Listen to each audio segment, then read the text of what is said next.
10월 13일 금요일 야곱의 우물입니다. 하나님 안에서 귀한 믿음과 신앙 가지고 열심히 살아가고 계시는 성도님들을 주의 이름으로 축복합니다. 더욱더 주의 크신 은혜가 가정과 일터, 자녀 가운데 충만할 수 있기를 기도합니다. 이 시간 제가 기도하고 하나님의 말씀을 함께 나누겠습니다. 주님, 한 주간도 주 안에서 품어주시고 정말 코로나로 인하여 수많은 사람들이 어려움을 겪고 있지만 그 가운데서 건져내어 보호하여 주시니 감사합니다. 함께 기도함으로 이 난관을 이기게 하여 주시고 살아계신 하나님의 능력을 경험하는 귀한 하루 되게 하여 주옵소서. 말씀으로 더욱더 신앙과 믿음을 다지게 하여 주시고 기도의 능력을 경험하게 하여 주옵소서. 예수님의 이름으로 기도드리옵나이다.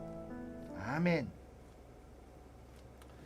네, 오늘 함께 나눌 하나님의 말씀은 느헤미야 3장 1절에서 32절까지의 말씀인데요.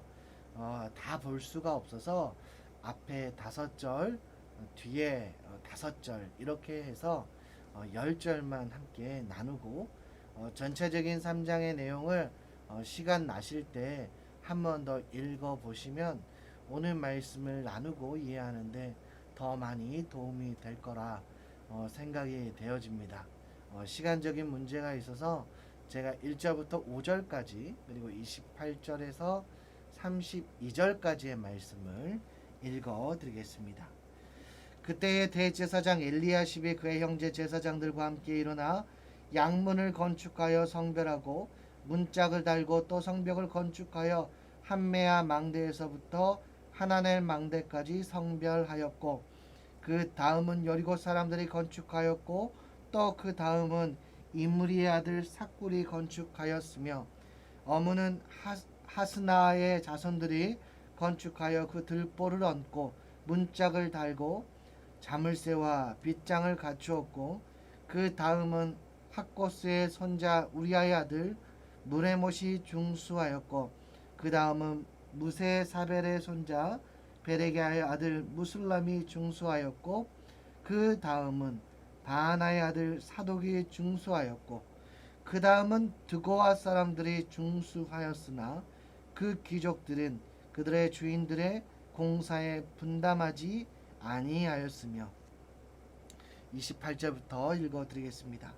마문 위로부터는 제사장들이 각각 자기 집과 마주대한 부분을 중수하였고 그 다음은 임멜의 아들 사독이 자기 집과 마주대한 부분을 중수하였고 그 다음은 동문지기 스가냐의 아들 스마야가 중수하였고 그 다음은 셀레미아의 아들 하나냐와 살랍의 6째 아들 하논이 한 부분을 중수하였고 그 다음은 베레가의 아들 무술람이 자기의 방과 마주대한 부분을 중수하였고 그 다음은 금장색 말기야가 한밋갓 문과 마주대한 부분을 중수하여 느디님 사람과 상인들의 집에서부터 성 모퉁이 성로에 이르렀고 성 모퉁이 성로에서 양문까지는 금장색과 상인들이 중수하였느니라.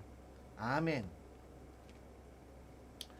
오늘 말씀을 보면 작은 손길도 마다하지 않으시고 함께 하시는 하나님의 은혜를 오늘 본문 속에서 들여다볼 수 있습니다. 혼자 한 것이 아니라 모든 사람이 동참하였고 하나가 모여서 열이 되고 더 많은 숫자가 모여서 하나가 되는 정말 강력한 역사를 보여주는 이 연합의 힘은 정말 놀라운 일들과 기록적인 역사를 보여주게 됩니다. 또한 한 가지 목적을 가지고 함께하는 것은 우리가 생각하는 범주 이상의 것을 정말 상상할 수 없는 영역의 것을 만들어내는 것 같습니다. 연합은 힘이 되고 반대로 분열은 약함을 가져옵니다. 오늘 본문에서 가장 많이 사용하는 단어 이 히브리어로 아하라유라는 이 단어인데요. 이 단어의 뜻은 그 다음은 입니다. 이 단어가 2절에는 두 번이 등장하고 또 그 뒤로 쭉 보시면 한 절과 두 절 간격으로 이 아하라 이유라는 단어, 그 다음은 이라는 단어가 계속해서 등장합니다. 이 단어를 사용할 수 있는 것은 각자가 맡은 부분을 감당해 낼 때 그 다음으로 이어집니다. 즉, 한 사람이 모두 다 한 것이 아니라 각각의 사람들이 한 몫을 가지고 그에 맞는 부분을 위해서 최선을 다한 모습이 각각 있어야만 그 다음이 존재한다는 것입니다. 또 한 가지 중요한 사실은 성벽이 연결이 되어집니다. 뚝뚝뚝 끊어진 것이 아니라 성벽이 연결되어지고 있다는 것을 보게 됩니다. 각각의 사람들이 맡은 부분을 감당해내니 성벽이 연결이 되었다는 것입니다. 여러분, 성벽이라는 것 자체가 연결이 되어야만 의미가 있는 것이 아니겠습니까? 연결되지 않은 성벽이 무슨 의미가 있겠습니까? 우리가 중세 전쟁이나 우리 한국 고대 중세 역사나 고려식이나 조선시대를 보면 이 전쟁을 할 때 가장 취약한 부분을 공격하게 되는데 성벽이 무너져 있거나 성문이 없거나 하는 부분을 공격하는 것을 보게 되지 않습니까? 그래서 이 성벽은 각각 다 잘 중수할지라도 연결이 되지 아니하면 의미가 없는데 오늘 한 사람 한 사람이 각 부분 사람들이 이 성벽을 각자 맡은 역할을 잘 감당해 줌으로 인하여 성벽이 연결되었다는 것을 보여주고 있습니다. 이 돌을 나르고 성벽을 주축하는 이 중수하는 일은 사실 요즘에는 기계로 많이 하지만 그때 당시에는 손으로 다 했기 때문에 참 쉽지 않은 일 같습니다.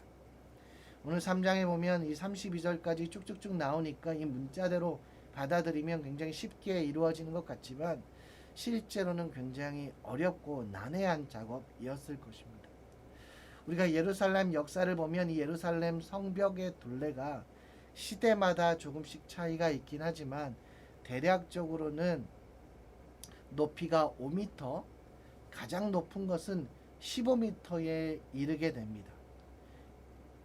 그냥 맨바닥에서 올리는 것이 아니라 잘 닦여진 터에서 기본적으로 시작된 것이 아니라 처음에 이 느헤미야가 와서 밤에 순찰 순시를 돌았을 때 이 가축도 디딜 발이 없었다는 것을, 그 장소가 없었다는 것을, 다 성벽이 무너지고 폐허가 되어서 돌 무더기가 난무하고 짐승조차도 지나갈 수 없는 그 길을 다시 재건해야겠기 때문에 사실 그 어려웠던 환경을 무너진 성벽터에 다시 재건하는 것이 얼마나 어려웠겠습니까?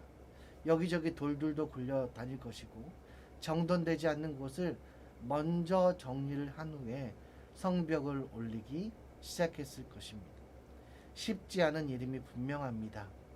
어느 한 사람 나는 못하겠습니다 해도 사실 이상하지 않을 그런 상황인데, 더 놀라운 것은 이 성벽의 재건이 52일 만에 이루어졌다는 것입니다. 여러분, 사실 공사가 52일 만에 진행됐다는 것은 모두가 한마음 한뜻으로 움직여줘도 쉽지 않은 기간입니다. 그런데 어떻게 52일 만에 이 이스라엘의 성벽을 재건할 수 있었던 것일까요? 첫 번째로는 이 느헤미야가 고백했지만 하나님의 선한 손이 도우셨다. 2장의 말씀에서와 같이 하나님께서 이 일을 형통케 하셨기 때문에 이 성벽 재건은 52일 만에 가능했습니다.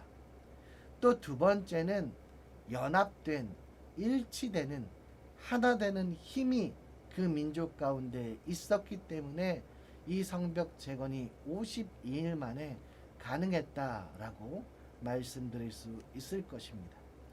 이 성벽의 재건의 상황을 들여다보면 조금 더 자세히 보면요, 말씀을 읽어보시면 바로 이해가 되시겠지만 예루살렘 성의 북쪽에는 성전이 있습니다.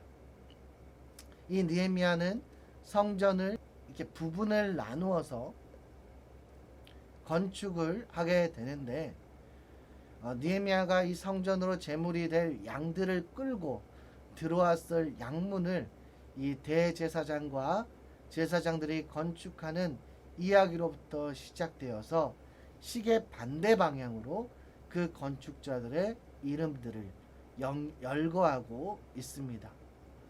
여기에 열거되는 사람들은 그 대제사장으로부터 시작해서 여러 종류의 사람들, 여러 일들을 하는 사람들이 등장합니다. 이들은 각각 성변의 부분을 나누어 중수에 올리는데, 그 맡은 부분들은 대부분 자신과 관련이 있는 부분입니다. 제사장은 성전에서 가까운 양문과 망대를 세우고, 서쪽 벽은 서쪽 지역에 사는 사람들이 맡습니다.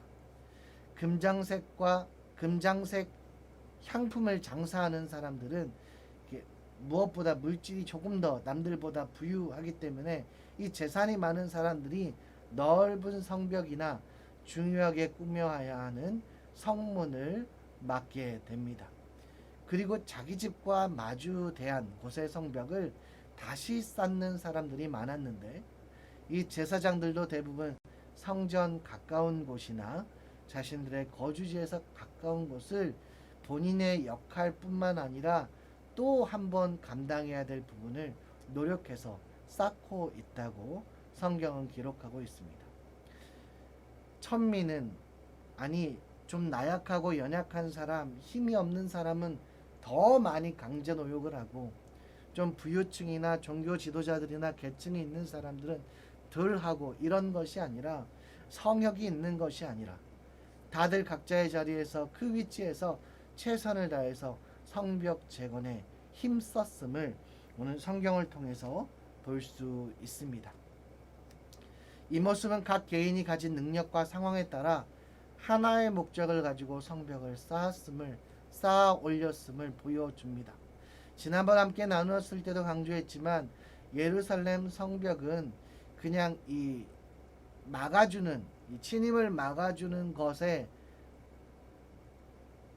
역할을 하는 것뿐만 아니라 하나님의 백성과 이방 사람들 간의 구별됨과 정체성을 확립하는 데도 중요한 요소라는 것을 말씀드렸습니다.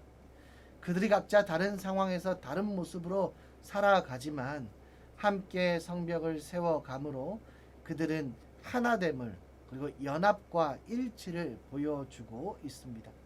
모두가 최선을 다했고, 모두가 힘을 냈고, 땀을 내어 정체성을 회복하는 민족의 하나됨을 이루기 위하여 모두 다 어렵고 힘들지만 힘을 내고 열심을 내었음을 볼 수 있습니다.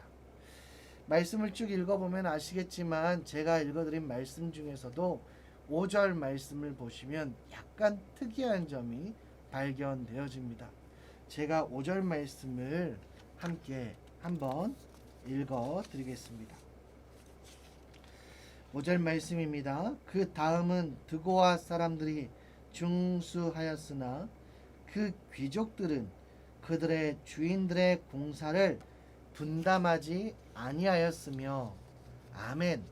여기에 보시면 드고아 사람들이 중수했는데 그 귀족들은 그들의 주인들의 공사를 분담하지 않았다, 공사에 참여하지 않았다라고 기록하고 있습니다. 이 부분에 대해서 느헤미야는 어떤 지적이나 비판의 소리는 하지 않았던 것 같습니다.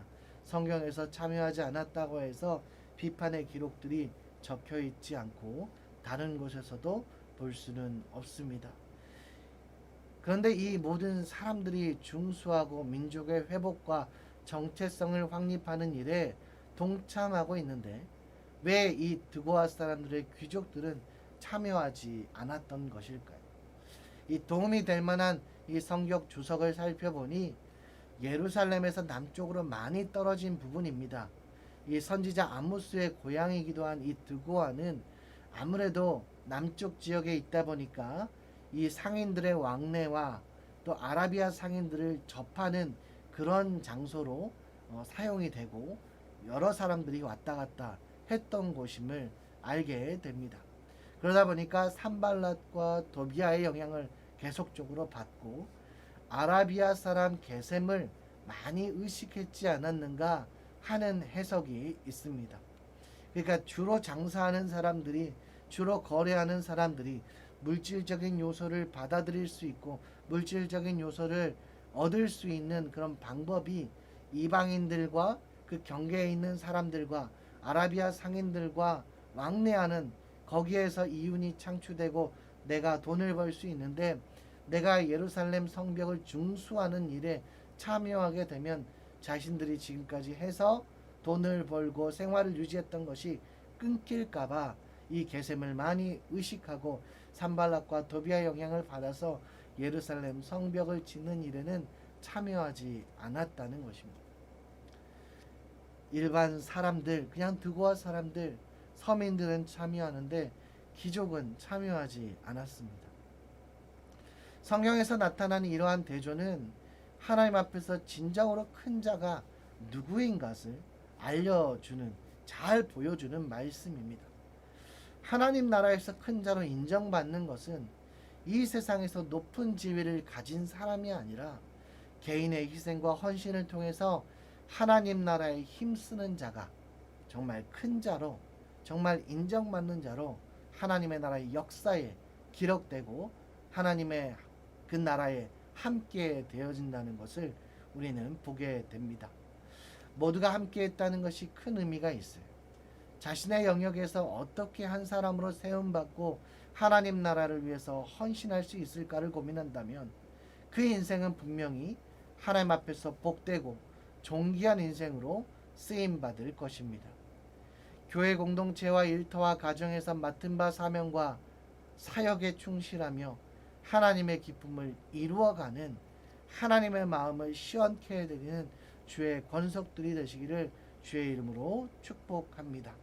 우리가 교회 공동체를 이룩할 때도 한 사람이 잘해서가 아니고 어떠한 특정한 부류가 잘해서가 아니라 이 성벽을 중수하고 정체성을 확립하는 것처럼 우리가 교회를 위하여, 하나님을 위하여, 예수 그리스도를 위하여 선한 영향력, 선한 사역을 감당할 때에 모든 사람들이 동참하여서 하나님께 기쁨이 되며 내 헌신, 내 삶을 드리는 것으로 하나님 앞에 기쁨이 되고 영광이 되는 그런 삶을 누려야 할 것입니다. 우리가 교회를 위해서, 하나님을 위해서, 또 가정과 자녀를 위해서 누군가는 해주겠지 하는 마음이 아닌 모든 영역과 모든 사람이 동참하여 그리스도의 선한 사역, 하나님의 영광 드러낼 수 있는 귀한 사역들이 되어질 수 있기를, 그런 일들이 일어날 수 있기를 주의 이름으로 축원합니다. 이 시간 함께 기도하기는 함께 기도하고 원하는데요. 교회 공동체를 위해서 기도해 주시기 바랍니다. 또 코로나로 인해서 교회와 개인의 영성이 침체되지 않게 기도해 주시고, 다음 세대 수련회와 성경학교를 위해서, 하반기에 있을 전도 폭발을 위해서, 담임 목사님과 환우들을 위해서 이 시간 주여 한번 부르짖고 동성으로 기도하겠습니다. 주여!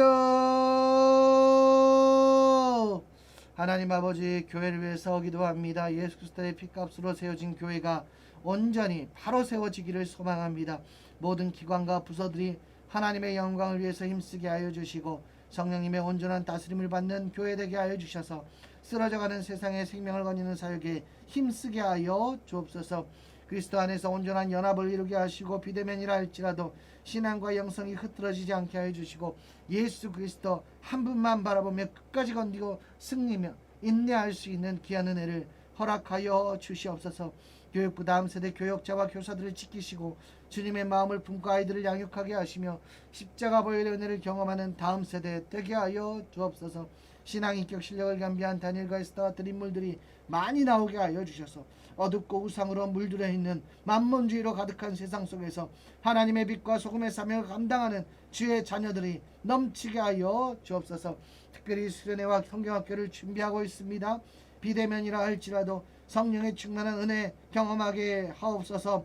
더욱더 예수 그리스도를 알아가는 놀라운 지혜의 역사가 나타나게 하여 주옵소서. 전도 폭발 가운데 주님 기름 부어주시고 영혼을 사랑하며 죽어가는 영혼들을 향하여 애통해 하는 마음이 있게 해주시고, 훈련 과정 중에 훈련생과 훈련자들 그 모든 일들 일정과 교육 가운데 도전과 위로와 은혜와 격려가 있게 하여 주옵소서. 담임 목사님 가운데 성령의 충만함 허락하여 주시고, 교회를 이끄시고 약물을 인도하시는 중에 성령의 열매와 결실이 있게 해주시며 강건하게 붙들어 주시고, 정말 하나님 앞에 온전히 쓰임받으며 정말 하나님 앞에 양들을 이끄시기에 조금 더 부족함 없도록 주님께서 입히시고 채우시고 정말 아름답게 세워가게 하여 주옵소서. 환우들이 있습니다. 질병 가운데 연약함이 있사오니 주님 만져주시고 치료하사 사람이 상상할 수 없는 놀라운 일들을 보여 주옵소서. 포기하고 낙심하지 않게 해주시고 주께서 하시는 놀라운 일들을 소망하고 기대하며 기다릴 수 있는 강력한 믿음을 허락하여 주옵소서. 이 모든 말씀 살아계셔서 역사하여 주시는 예수 그리스도 이름 받들어 기도드리옵나이다. 아멘. 네, 이 시간 함께 찬양하길 원합니다. 지금 우리가 아름답게 하리라. 이 찬양하겠습니다.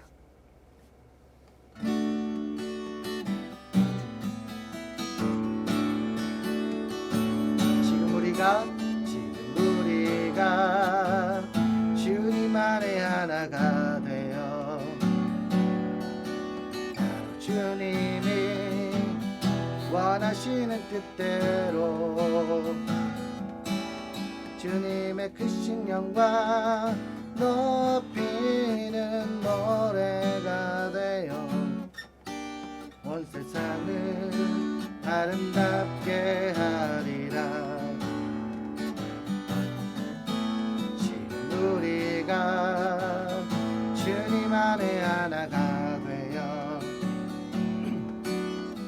주님이 원하시는 뜻대로 주님의 크신 영광 높이는 노래가 되어 온 세상을 아름답게 하리라. 우리 모두가 주를 노래하는 아름다운 소리로 하나가 되어 바로 이곳을 더욱 아름답게 하리라.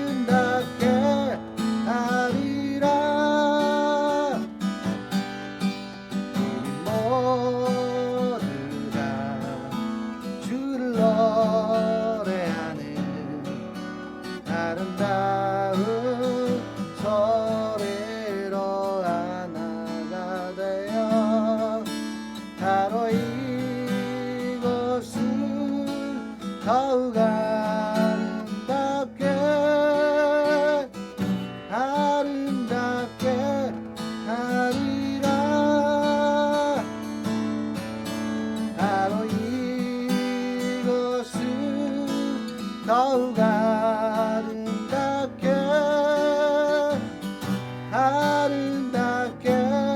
하리라.